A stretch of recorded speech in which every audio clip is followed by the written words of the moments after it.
Okay, hi, I'm Johan. Today I'm going to talk about a map that I made called FireAid.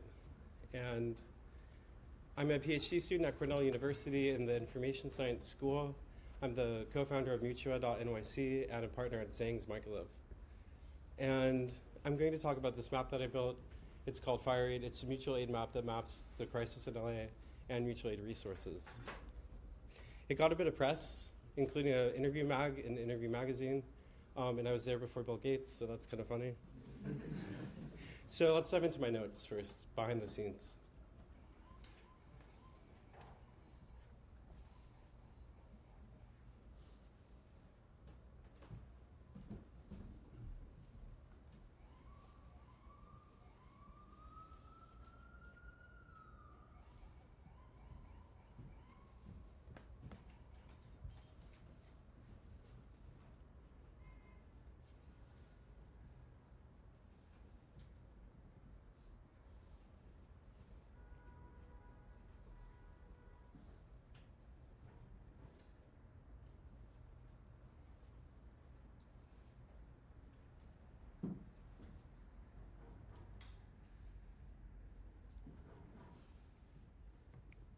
Yeah, so let's get into it. Los Angeles is burning. I started working on FireAid. So the impetus behind building this map was that I found this spreadsheet made by Milan, the mutual aid network of Los Angeles. And it was a beautiful resource of hundreds and hundreds of mutual aid actions, from shelters to food to where to park your horse at the Rose Bowl Stadium. And it was an amazing resource, but I don't know if you've ever tried using a spreadsheet on your device. It's impossible. And I was thinking about the people that had just lost their home, and maybe all they had was a phone in their pocket. And so I thought to myself, maybe we can make a better interface, something more humane. So I started by diving into Claude and just explaining what I wanted to do, and I created what I called a blueprint. So this was essentially an outline of the mission, the goal, the strategy, the operations, the APIs I wanted to use, a comprehensive suite of the whole system that I wanted to build. Kind of like you would do a blueprint for a building, I did this for the website.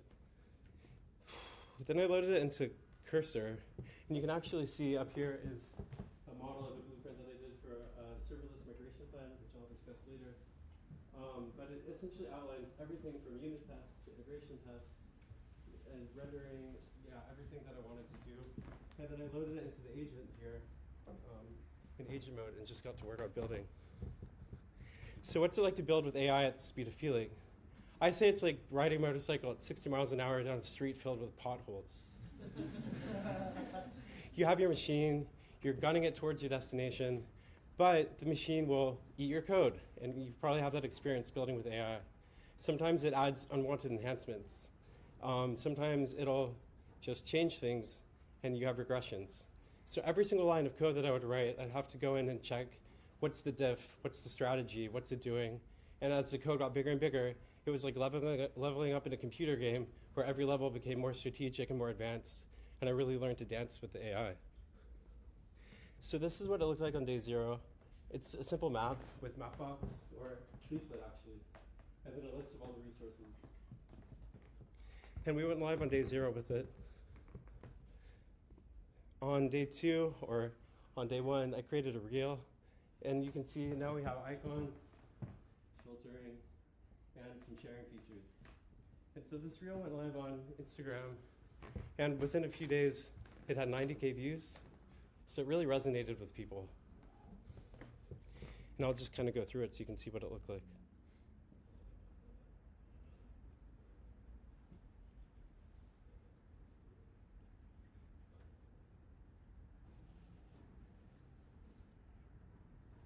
I mean, the production quality is really low. I did it in the back of an Uber.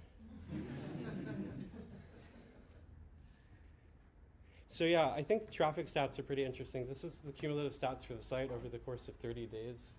Maybe, yeah. And you can see most of the traffic we were getting was from Instagram. It's by far where people are getting their information, where they're sharing resources. And everyone was connecting with us through Instagram. And we had some heavy hitters post the site or post a mutual aid spreadsheet that linked to the site. And so that kind of boosted traffic. So I was also collecting community feedback. And this is a piece of feedback that I got on day 1 asking for translation options. because there's a lot of ethnic enclaves in Los Angeles, and they were being displaced, especially in Altadena. So I get set to work on building translation. And this is kind of like our commitment to language justice. So we implemented a system that translates it into 17 different languages in real time. And not just the interface, but every single resource card is translated into each of these languages. You might ask how we did it. Well, it was with the OpenAI API and with the Redis key value store. And that allowed us to cache everything. And I only spent $5 on translation costs. So this is the traffic stats for the first day. This is also from my notes. In a day, we reached nearly 15K page views. We reached 10K during dinner, and the last 5K has come in relatively recently. Tremendous. By day 3, we had 60K people on the site. And I don't know exactly how it happened. I think it was virality on social media. I've heard that Ariana Grande posted a link. I can't verify it, I never saw the post. But this is what I call the crisis bump. And I think at the time I was like, not even registering that this was happening. I think like I was just deep in building, adding features. I saw it continue to climb and climb, and I could almost feel the people on the site. So on day 4, I realized that I didn't really have experience with cartography, so I reached out to my friend Scott Reinhard, who is, or was the maps person at the New York Times. We sat down and had a really productive design session where we talked about getting rid of the emoji icons and adding colors, adding air quality data, evacuation zones, and essentially making it a more mature map. So this is the final form that the site took. It still looks like this today. It's kind of has some wabi-sabi, like not everything's colored in, but essentially a very usable mobile website built in real time to catch that pulse of people coming through. And you can check it out on your device at firerate.info. So here are some technical details about how I built it. Again, I was learning on the fly, building in real time, just responding to what the needs were of the community. And then later I talked to a friend at AWS, and he consulted me on how we can make it load faster. And we came up with this backend architecture using static asset hosting, a CloudFront CDN, and S3 bucket. And this is essentially like a much more mature system that like Amazon.com loads this way, using the same architecture and the same system. And so right now I'm working on a project to set it up with Terraform, which is a cloud orchestration system that would allow us to spin up a map like this for any crisis. But yeah, I'm happy to talk more about this after the talk. So I'm also a writer, and I want to take you into some of my writing and reflections around this work.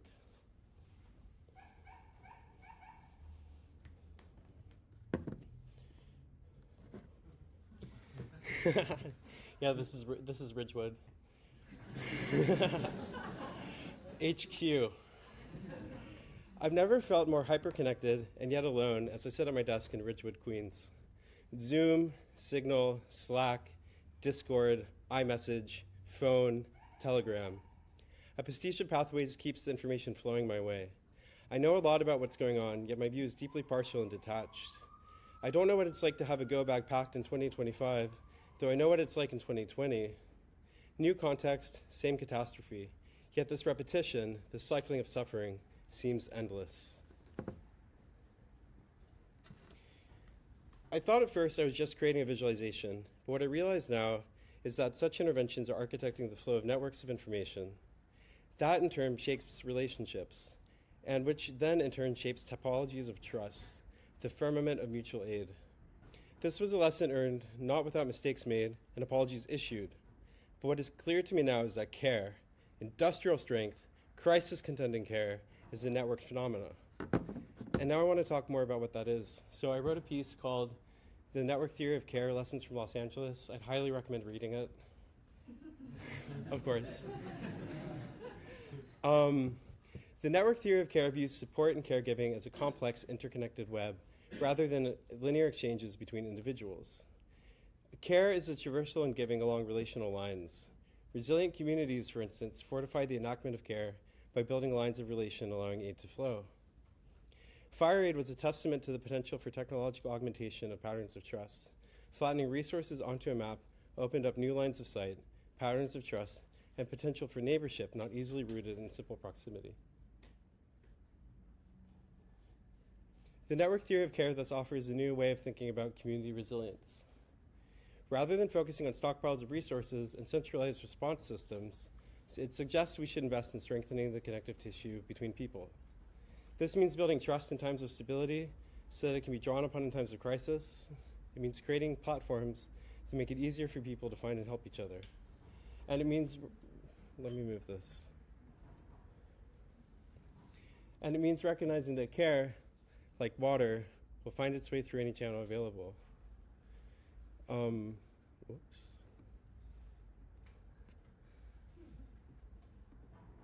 And it means recognizing that care, like water, will find its way through any channel available. Our job is to simply remove the barriers and let it flow. So, thank you so much for listening to my lightning talk. I have a nonprofit, Mutua, a practice sayings Microlove, and a personal site, Microlove Studio. And I'd like to especially plug for ZM, our design practice with Virginia, who's over here somewhere, over there. Yeah, and thank you so much.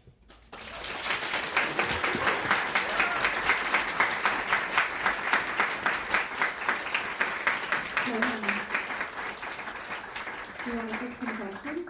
Yeah, let's do it. I have a couple of questions. Where did the original data come from? So the original, I don't think this is on. You did great without it. Oh, thanks. Yeah, it's off. Okay. Hello. The original data came from Milan, which is the mutual aid Los Angeles network. And they're a group of activists and organizers that have an incredibly efficient system, probably the best in the country for collecting mutual aid data. So imagine like a Discord channel filled with not hundreds, but dozens of volunteers that are having conversations with people on social media. Whenever like a post comes up, it trickles through the channels, they vet it, they verify it, they have relationships with the people so that as things change on the ground, they're updating the data. So it's magnificent. I mean, they really do amazing work. And so they were the kind of primary data source, and everyone trusted them immensely. So the database was like an incredibly valuable asset, and the site would have been nothing without them. And is this repo public? It's not. There's too many API keys like littered throughout the thing. And there's, as you can tell, there's like dozens of APIs that it's pulling from. Yeah. This is a non-technical question. I was curious, like, you know, there's like a feeling of a theme of, you know, you can be very connected from your workspace in Ridgewood. Yeah. Because I was like, are you from LA, like when you first brought up the project? And then, so being that like you were able to accomplish so much, you know, remotely with technology, with all these different things, but you build connections like, you know, remotely and such. Yeah. Have you been to LA, or do you feel like a desire to go there and like meet some of the people or talk to or see the places that Yeah. you know you've been working on this? Yeah, absolutely. Like it has to happen.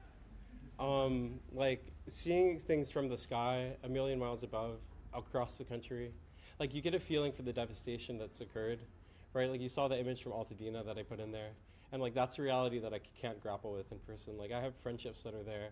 I lived in Pasadena for a summer doing an internship. So I have a connection, like a deep connection to that place, but also superficial compared to like the people that are actually there. And everyone was wondering like, who is this guy from New York? Like, why is he helping out in California?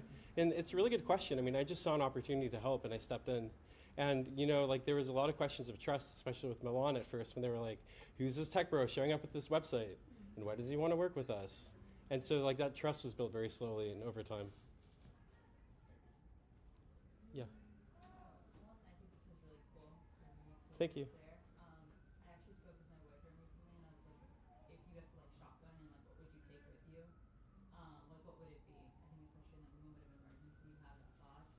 I said I would take my laptop, and then 2 weeks ago, or a week ago, my GPU got shot. So thank God for this control. Yeah. But I think it's interesting. And like, my one question is like, what was your thought process? Like, you see an option with like spreadsheets, and I think everybody in this room understands like. When you go through spreadsheets, you have to like click desktop view on the iPhone, so that way it loads properly. Like, what was your mindset? Like, oh, I have to like step in, and like this is a really big issue. Like, where did that come from? I mean, that was like the first kernel of insight that I had, was that it was like inhumane to be navigating these resources on a spreadsheet. Like this is information that people need, and it's like life or death, pretty much. It's like a free meal, Wi-Fi charging, boarding for your animals. And like, if you have to navigate a spreadsheet and try to click on little links and like move it around on your device, because most people didn't have their laptop, like all they had what was in their pockets, then it didn't make any sense. It was like the data was almost out of reach, which is even worse to be able to see it and then not be able to search it or access it. So that was why I started the site. Yeah. You might have touched on this, but did you have a ton of experience Oh, sorry. making maps? Did I have experience making maps? Yeah, making a map app. Not really. Yeah. Yeah. It's just like your immediate response. Yeah. Yeah. Like, I need a map for this. Yeah. Yeah. Yeah, like this needs a map like right now. Because I actually built the list first. Yeah. And then I was like, oh, I want to send it to a friend and get their feedback. And then I was like, wait a second, no, it needs a map. So, I mean, I build with AI for all my stuff, so it guided me through the process, and it was kind of like a mentor in a lot of ways. And then eventually I started talking to people that are like deeply experienced building maps, and then it kind of came together. Do you think it's something you have a future in? Yeah, definitely. Mutua, which is my like nonprofit fiscally sponsored entity, we're building like a number of different maps right now. Yeah. Meredith. Great job, Ian. Thanks. Given that the spreadsheet was like community sourced, I would assume that the biggest part of a project like this would be data cleaning, but it didn't seem like you had to do much of that given the site was live on day 0. Did Cursor do that for you, or what was that like? I did an unbelievable amount of data cleaning. I did it myself. You did it yourself? Yeah, Wow. and like it wasn't just like cleaning rows. It was like, because they're not data people at Milan, so they would like move columns around, and like the schema would change every hour, and then they started adding hyperlinks. And when you pull the CSV, the hyperlinks don't work. So eventually, I made contact with them, and I was like, please, for the love of God, just put in the naked link, and then we can actually like link stuff out. Right. Yeah. Did you eventually just like duplicate it so that they would stop like pulling the rug out from Yeah, under? now I have it in a CDN, like in the S3 bucket.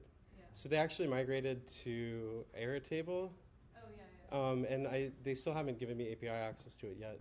So, and they're like really under resourced, and you know it's all like Signal conversations. So yeah, like right now it's kind of more running in an archival state, but hopefully we'll get it back online. Yeah. Is that the main reason that you moved to AWS? Why? To like not have to clean all your data from the Google Sheets? The main reason that I did AWS, and I have a lot of problems with Amazon, so it's kind of like a bargain with the devil in a lot of ways. But the main reason I used AWS was to be able to get it to load instantly. And so the way that works is it uses a CDN, which is a content delivery network, which is like a set of servers that are like very close to the edge. And you can basically put all your data in a bucket, and then that bucket filters through the cache, and then it loads like really fast. And so the loading time before was like, the dots would kind of trickle in, and every time a dot would trickle in, it would like do a call to the geocoding API, and I spent like thousands of dollars out of my own pocket on like API fees, which is like why I set up the nonprofit. Yeah. And like now I'm finally having conversations with Google to like maybe they'll reimburse me for some of that. But having it in a cache like allowed us to like do it once, do it cleanly, format all the data, and then we can set up a Lambda that will like pull from it like every night, for example. So before it was real time, like it would just suck everything in from the sheet every time the page loaded, and that was like instant and very gratifying because the activists were updating the sheet like every minute, and so the site was like completely up to date. But that's not scalable in the same way. Yeah. Oh, Maybe one more question? Katya? How do you see using like the skeleton of this site or the framework of this project that you did and applying it to something that's not necessarily crisis response, but maybe something that's more like ongoing or like what other maps do you feel like you might make? Yeah, so there's a couple of maps that I'm making right now. So one site that we have, and this is kind of like our future vision for mutual aid, is called needmatch.net. And it's a map of like needs and offers. So kind of like the FireAid map, but like more distilled down. Like you can imagine it's kind of like a Craigslist for people to help each other. And so you can spatially see like where are people offering different services from. And I'm thinking a lot about the rebuild of Los Angeles right now. And so I'm thinking a lot about like where can I get a contractor for cleaning up of my burned house, and like how do I vet and verify that they're going to do a good job, and like what are all the questions of trust that sit beneath a system like this? Like that's all stuff that we have to be able to scale and automate and think through. So that's kind of like where my head is at. And then we're tentatively working on another project in Chicago related to gunshot data. And so that's like a deep systemic issue that needs a lot of care and a lot of thought. And fortunately, our partner has done that. So we're just making a map for it. All right, thank you so much.